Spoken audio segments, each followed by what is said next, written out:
കിട്ടിയോ? ഓ എവിടെ? ഇതാണ്ടോ, ഇതിന്റെ കളർ കണ്ടോ? തണ്ടിനൊരു കളർ വ്യത്യാസം ഉണ്ടാവും.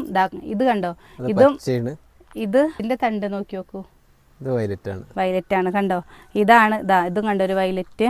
ഈ കുറുന്തോട്ടിയുടെ ഇല എടുത്തിട്ടില്ലേ, നമ്മൾ വെറുതെ കല്ലിൽ ഇങ്ങനെ ഉരച്ചിട്ട് തലയിൽ താളിയായിട്ട് തേക്കുക. എന്താ താരം പോവും, അതേപോലെ തന്നെ തലയത്തെ ചളിയും പോവും കേട്ടോ. പിന്നെ ഇതിന്റെ ഇലയൊക്കെ ഇട്ടിട്ട് നമ്മൾ പണ്ട് കാലത്തെ ഷാമ്പു ആണ് കേട്ടോ. എനിക്കൊക്കെ എൻ്റെ അച്ഛമ്മയൊക്കെ ചെയ്ത് തന്നിട്ടുണ്ട്.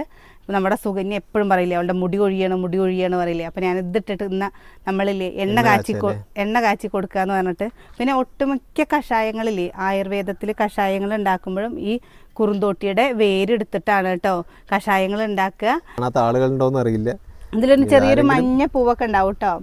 അപ്പോൾ ഞാനേ അവൾക്ക് കൊണ്ടുപോയിട്ട് കാണാത്തവരുണ്ടെങ്കിൽ ഇതാണ് കുറുന്തോട്ടി.